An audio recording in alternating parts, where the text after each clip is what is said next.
Driverly.com, unlimited drama series. I never thought my marriage would end because of a porn site. But there I was, Thursday night after another soul-crushing shift at the warehouse, cracking open my third beer and mindlessly clicking through RedTube like some pathetic middle-aged cliché. My name's Jake Morrison, and at 38, I'd become everything I swore I'd never be. A guy whose biggest excitement was watching strangers have the sex life I wasn't getting at home. The video thumbnail looked standard enough. Hot brunette gets wild in bedroom. I clicked it without thinking, already reaching for another beer. But something made me pause. Something familiar about that lamp in the background, that ugly brass thing Samantha had insisted we keep from her grandmother's estate. I leaned forward, squinting at my laptop screen. The camera angle showed a bedroom that looked exactly like mine. Same blue walls, same stupid motivational poster Samantha had hung above the dresser. Love, laugh, love, and cursive script that made me want to vomit every morning. Then the door opened. My wife walked into frame, laughing at something off camera. She was wearing the red lingerie I'd bought her for Valentine's Day. The same lingerie she'd claimed was too flashy when I'd given it to her 6 months ago. Behind her walked Troy Blackwood. I knew Troy from Samantha's PR firm events. Tall, artificially tanned, drove a BMW, and never shut up about his CrossFit routine. The kind of guy who called everyone bro and posted shirtless selfies with inspirational quotes. I watched my wife of 3 years strip off that red lingerie and climb onto my bed with another man. The same bed where she'd claimed headaches for the past 8 months. The same bed where she rolled away from me every night, claiming work stress. Holy shit, I whispered to my empty living room. Holy fucking shit. I rewound the video, checked the upload date, last weekend. The weekend I'd been in Chicago for my cousin's bachelor party. The weekend Samantha said she was having a girls' night with her friend Jenna. My hands shook as I created an account and scrolled through the uploader's profile. Chicago Couple 69 had posted 12 videos over the past 4 months. I recognized our bedroom in every single one. Sometimes it was Troy. Sometimes it was a guy I didn't recognize. Once, horrifyingly, it was both of them. The comments made me sick. Hundreds of strangers discussing my wife's body, my bedroom, my life. Love this MILF. That bed looks comfortable. Wish my girl was this wild. I screenshot everything, downloaded every video, saved every comment. My business degree might have been worthless for starting the consulting firm that failed spectacularly 2 years ago, but I knew how to document evidence. The front door opened. Samantha's heels clicked across the hardwood floor. Jake, I'm home. Her voice carried that fake cheerfulness she'd perfected for her PR job. How was your day, honey? I closed the laptop and turned to face my wife. She looked perfect, as always. Shoulder-length brown hair and a professional bob, makeup flawless despite working a 10-hour day. Her gray business suit probably cost more than I made in a week at the warehouse. Same as always, I said, studying her face for any sign of guilt. Nothing. She was either a sociopath or an incredible actress. How was yours? Exhausting. We're planning the Henderson wedding campaign, and the bride is being impossible. She kicked off her heels and rubbed her temples. I need a glass of wine and a hot bath. The Henderson wedding. I knew that account.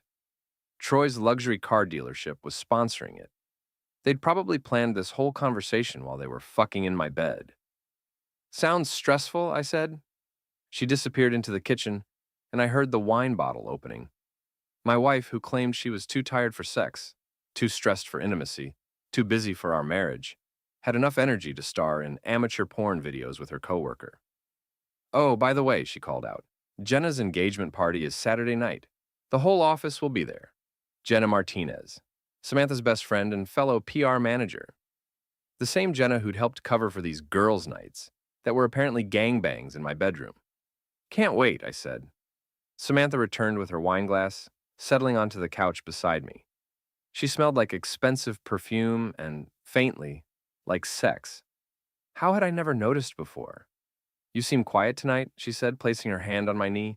the same hand that had been all over Troy Blackwood 6 hours ago. Just tired. She squeezed my knee and smiled. Well, don't stay up too late. Tomorrow's Friday, and I know how much you hate the weekend shift. I'd been working weekends for 8 months to pay off the debt for my failed business. Debt that Samantha reminded me about constantly. Debt that apparently gave her free time to turn our home into a porn studio. Right, I said. No, I wouldn't want to disappoint the boss. She kissed my cheek and headed upstairs. I'm going to take that bath. Don't wait up. I waited until I heard the bathroom door close, then opened my laptop again. The video was still there.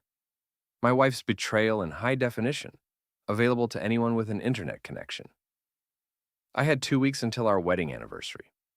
2 weeks until the big party Samantha had been planning for months. She'd invited everyone we knew. Her family, her coworkers, our neighbors, my few remaining friends. 2 weeks to decide what to do with this information. I opened another beer and started planning. The next morning, I woke up alone. Samantha had already left for work, leaving only a coffee mug in the sink and the lingering scent of her perfume. I called in sick to the warehouse and spent the day doing research. Troy Blackwood was easier to investigate than a reality TV star. His social media presence was extensive and embarrassing. Instagram posts from expensive restaurants, always tagged with locations and times. LinkedIn updates about his successful luxury automotive career. Facebook check-ins at bars, gyms, and hotels. I cross-referenced his posts with Samantha's schedule. Every late work meeting coincided with Troy posting from some upscale restaurant. Every girls' night matched his location tags. They weren't even trying to hide it. But the real goldmine was Troy's TikTok account. The idiot posted constantly, including videos from inside his downtown apartment. The same apartment I'd seen in 3 of the porn videos. He'd literally filmed himself giving apartment tours that included the bedroom where he'd been screwing my wife. I made a list of every lie Samantha had told me over the past 6 months. The work trips that were actually weekend getaways. The family emergencies that were hotel stays. The girls' nights that were threesomes with strangers. My phone buzzed with a text from Ray Kowalski, my only real friend and the owner of Murphy's boxing gym. Beer tonight? You sounded like shit yesterday. Ray had been my roommate in college and my best man at the wedding. If anyone deserved to know what was happening, it was him. I met Ray at O'Malley's pub after his gym closed. He was already 3 beers deep and working on a basket of wings when I arrived. You look like death, he said, sliding a beer across the table. What's eating you? Ray was the kind of guy who could spot bullshit from across a crowded room. 6'2", built like a linebacker, with graying hair and scars on his knuckles, from 20 years of teaching people how to fight. He'd never liked Samantha. Hypothetically, I said, what would you do if you found out your wife was cheating? Ray stopped chewing. Hypothetically? Hypothetically. He set down his beer and leaned back in his chair. Hypothetically, I'd want to know how bad it was before I decided how to handle it. I pulled out my phone and showed him one of the screenshots. Not the graphic stuff, just Troy and Samantha entering my bedroom together. Jesus Christ, Jake. Ray studied the image. When was this? Last weekend, while I was at Danny's bachelor party. In your house? In my bed. Ray was quiet for a long moment. Then he flagged down the waitress and ordered 2 shots of whiskey. How many times? He asked. At least 12 that I can prove. Probably more. The shots arrived. Ray pushed one toward me. 2 hypothetical situations. We drank in silence. You gonna confront her? Ray asked. I don't know. Part of me wants to pack her stuff and leave it on the lawn. Part of me wants to pretend I never saw it. And what does the other part want? I thought about Samantha's fake smile, her constant criticism of my job, my clothes, my friends. I thought about the way she'd recoiled from my touch while enthusiastically fucking strangers in our bedroom. The other part wants to make her pay. Ray nodded slowly. The anniversary party's in 2 weeks, right?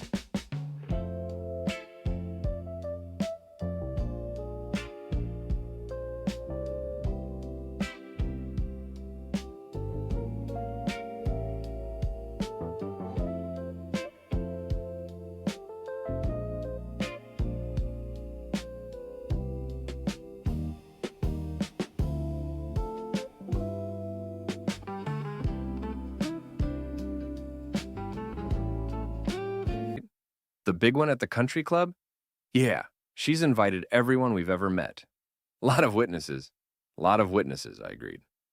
Ray finished his beer and stood up. Whatever you decide, you've got backup. But Jake, don't do anything stupid. Don't give her ammunition to use against you. I spent the weekend pretending everything was normal. Samantha went to Jenna's engagement party Saturday night, claiming she'd be home by 11. She rolled in at 3 a.m., smelling like alcohol and making enough noise to wake the dead. Sunday morning, she was hungover and cranky. How was the party? I asked, making coffee. Fine. Jenna's fiancé is boring, but the ring is gorgeous. She rubbed her temples. I think I'm getting sick. I might need to work from home tomorrow. Working from home? I wondered if that was code for another porn video. That's too bad, I said. Should I pick up some medicine? No, I'll be fine. Just need rest. Monday morning, I called in sick again and drove to the office supply store. I bought a small wireless camera, the kind marketed for home security. The setup was simple enough that even a warehouse worker could figure it out. I installed it in our bedroom, hidden behind the alarm clock on Samantha's nightstand. The angle would capture the entire bed and most of the room. If my wife was going to turn our home into a porn studio, I wanted my own footage. Then I drove to Troy's car dealership. Blackwood Luxury Motors sat on a prime corner lot downtown, all glass and chrome with a row of BMWs and Mercedes gleaming in the afternoon sun. Troy's office was visible through the floor-to-ceiling windows, and I could see him at his desk, probably posting another shirtless gym selfie. I parked across the street and watched. At 2:30, Troy left the dealership and drove toward the residential district. I followed at a distance, my heart pounding with the thrill of finally taking action. He pulled into the driveway of a modest 2-story house. A woman emerged to greet him. Blonde, pretty, wearing yoga pants and a wedding ring. She kissed him on the cheek and they walked inside together. I sat in my car for 20 minutes, taking pictures of Troy's BMW in the driveway, the house number, the woman's face. Then I drove to the public library and used their computers to search property records. The house belonged to Jennifer Blackwood, Troy's wife. My cheating wife was fucking a married man. This was getting better by the minute. Tuesday evening, Samantha announced she'd be working late. The Henderson campaign is behind schedule, she said, not meeting my eyes. I'll probably be at the office until 9 or 10. I nodded sympathetically. That's rough. Want me to save you some dinner? Don't worry about it. I'll grab something with the team. She left at 7, dressed in a short black dress I'd never seen before. I waited 30 minutes, then checked the camera feed on my phone. At 7:45, Troy entered our bedroom. At 7:47, my wife followed him in, already half undressed. They were on my bed by 8 o'clock, and this time I had my own high-definition footage. I turned off the feed and drove to O'Malley's. Ray was there, as I'd known he would be, nursing a beer and watching the Cubs lose to the Cardinals. She's at it again, I said, sliding into the booth across from him. You get proof? I showed him a screenshot from my camera feed. Ray whistled low. That's your bed. That's my bed. What's the plan? I'd been thinking about that all day. Confronting Samantha directly would lead to denials, gaslighting, and probably a divorce, where she'd try to take everything. But public humiliation? That was something she'd never recover from. The anniversary party, I said. 200 guests, open bar, and a slideshow presentation of our happy memories. Ray grinned. You're going to show the videos?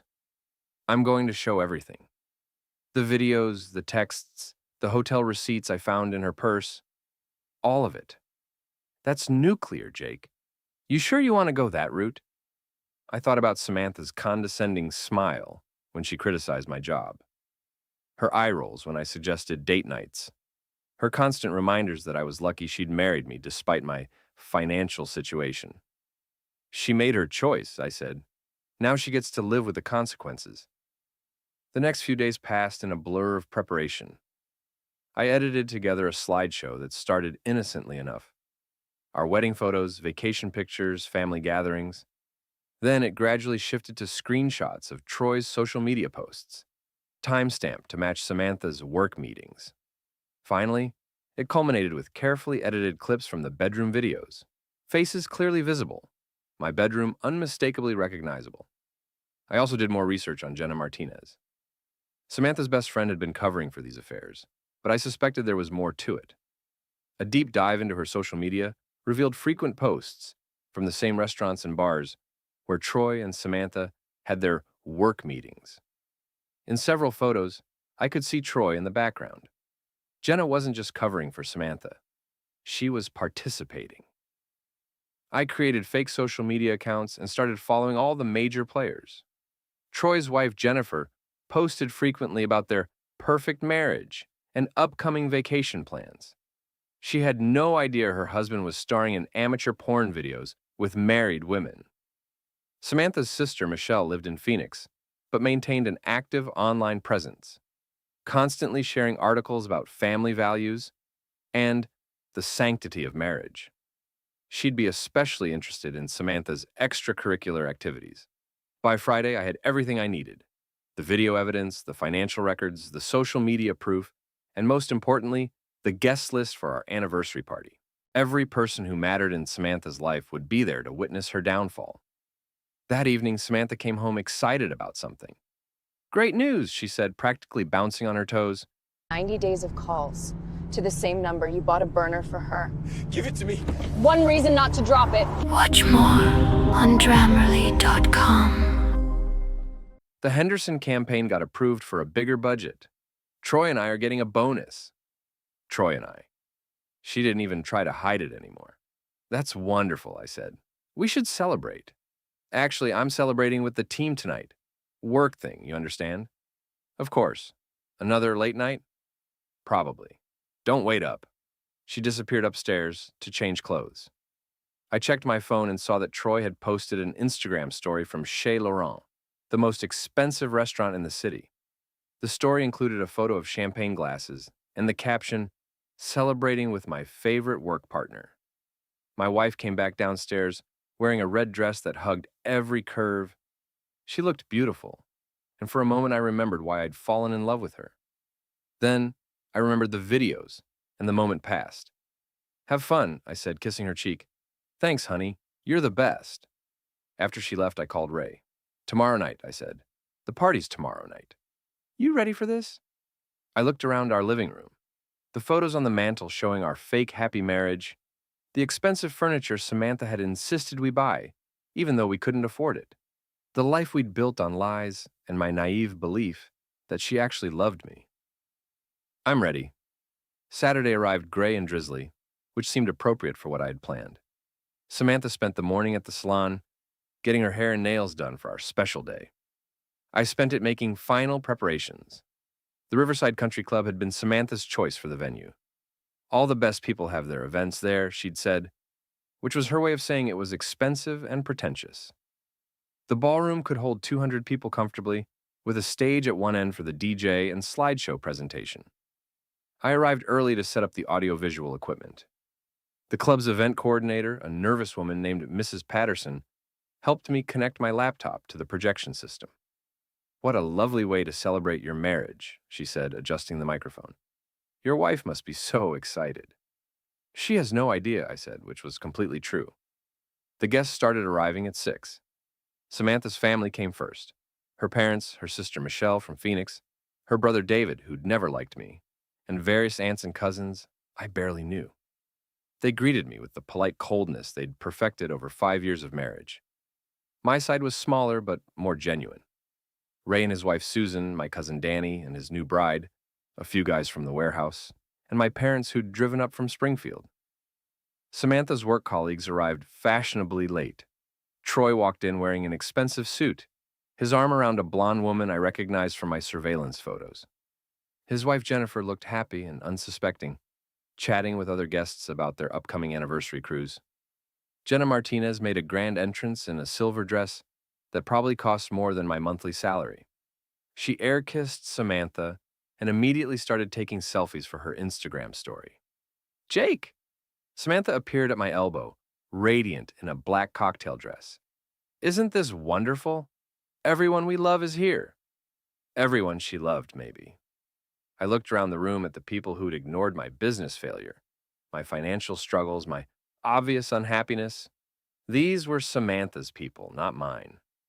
"It's perfect," I said. The cocktail hour passed slowly. I made small talk with relatives and coworkers, accepted congratulations on my beautiful marriage, and watched Samantha work the room like the professional she was. She was in her element, charming and vivacious, the perfect wife celebrating her perfect marriage. Troy stayed close to his actual wife, playing the devoted husband. Occasionally, he and Samantha would exchange glances across the room, little secret smiles that made me want to punch something.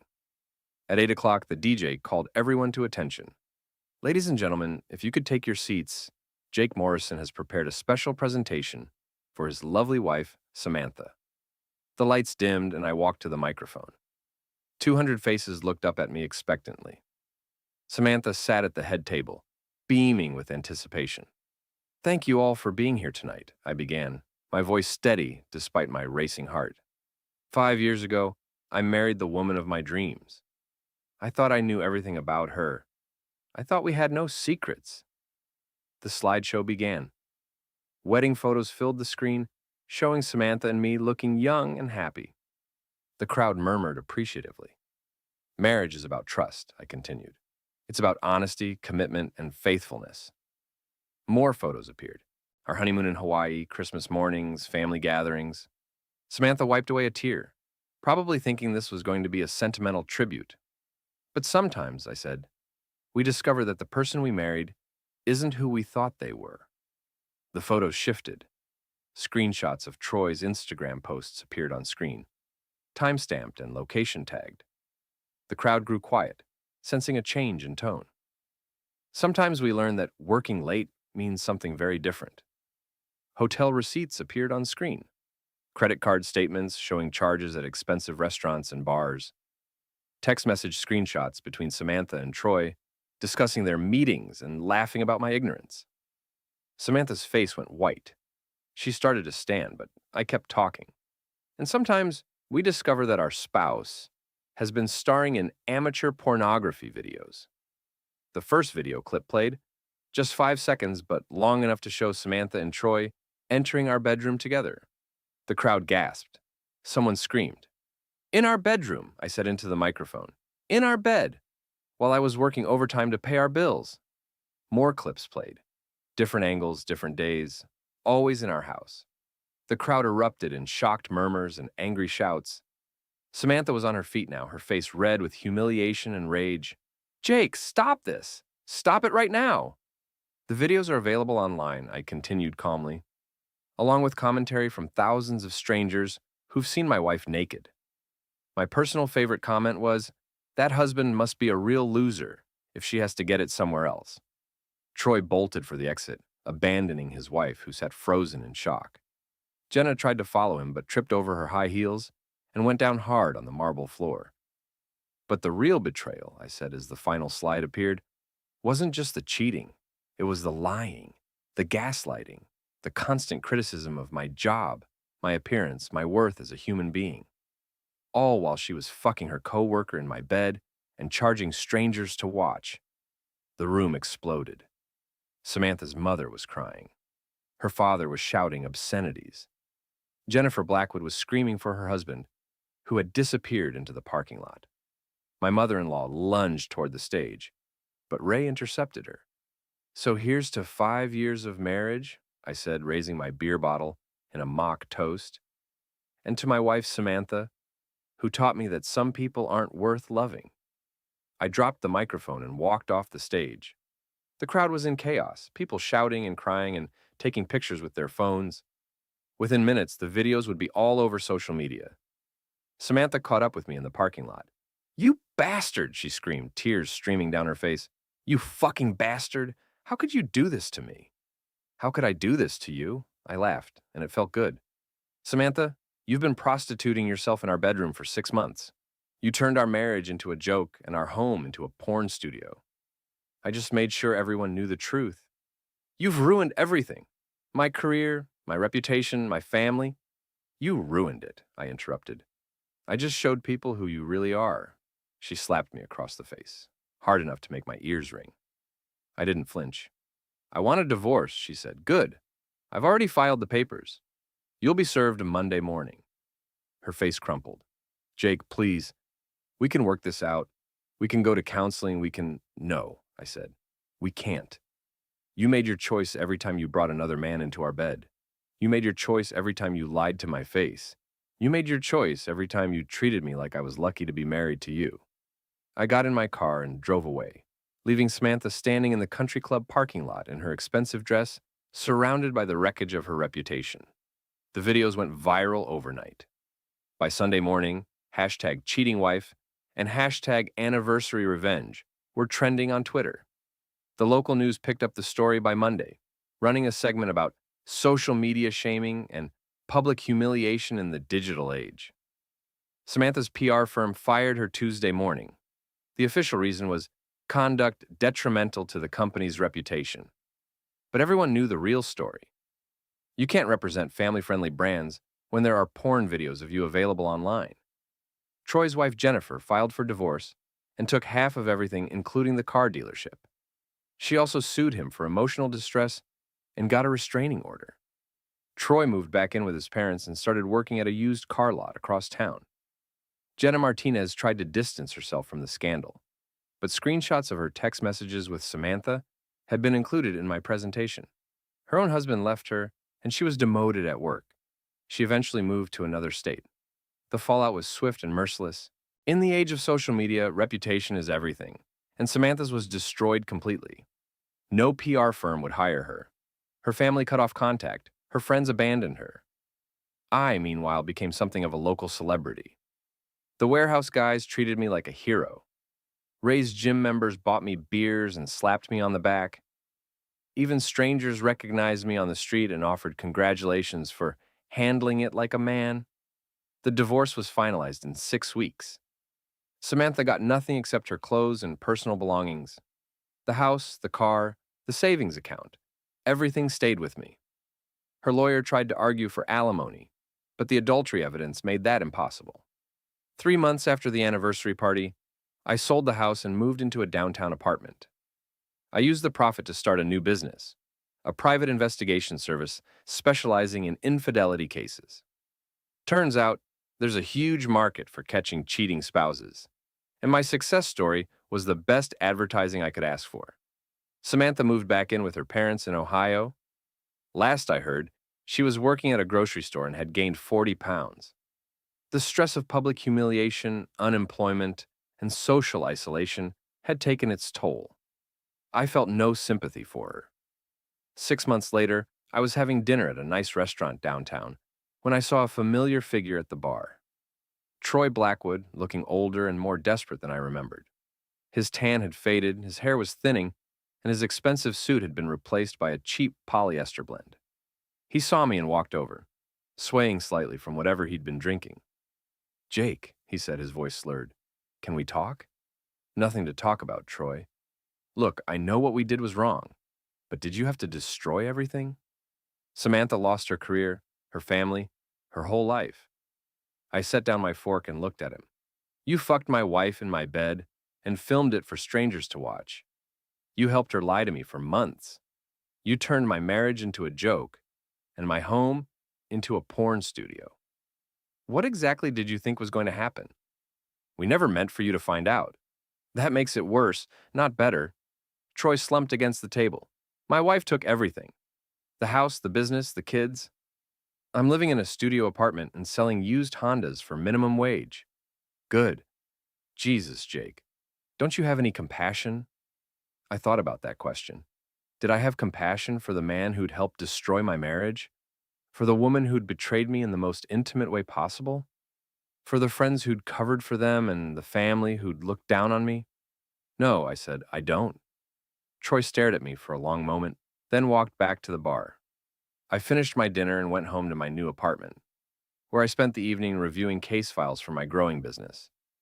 The next morning, I got a call from a potential client.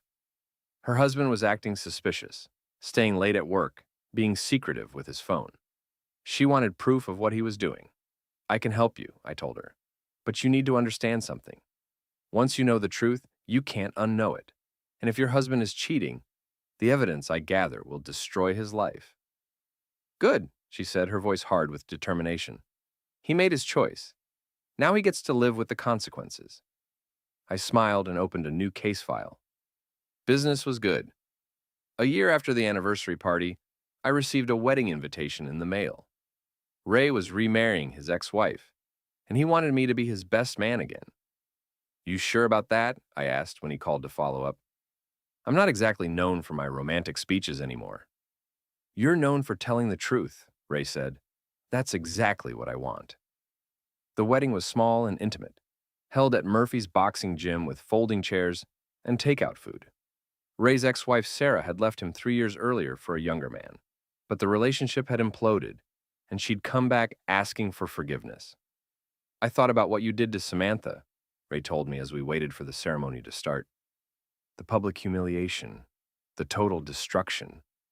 Part of me wanted to do the same thing to Sarah. What stopped you?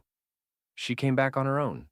She admitted what she'd done, apologized genuinely, and asked for a second chance. She didn't lie or make excuses or try to blame me. She took responsibility. I nodded. Samantha never did that. No, Ray agreed. She didn't. The ceremony was beautiful in its simplicity. When Ray and Sarah exchanged vows, they acknowledged their past mistakes and promised to do better. There was no pretense, no performance for social media, just two people who'd learned from their failures. During the reception, Sarah approached me. Ray told me what happened with Samantha, she said. I'm sorry you went through that. Thank you. Can I ask you something? Do you ever regret how you handled it? The public humiliation, I mean? I considered the question. Did I regret destroying Samantha's life? Did I regret the nuclear option that had left her unemployable and friendless? No, I said. She had every opportunity to be honest with me. She could have asked for a divorce if she was unhappy. Instead, she chose to humiliate me privately while maintaining the facade of a happy marriage. I just made the humiliation public. Sarah nodded slowly. I guess everyone gets what they deserve in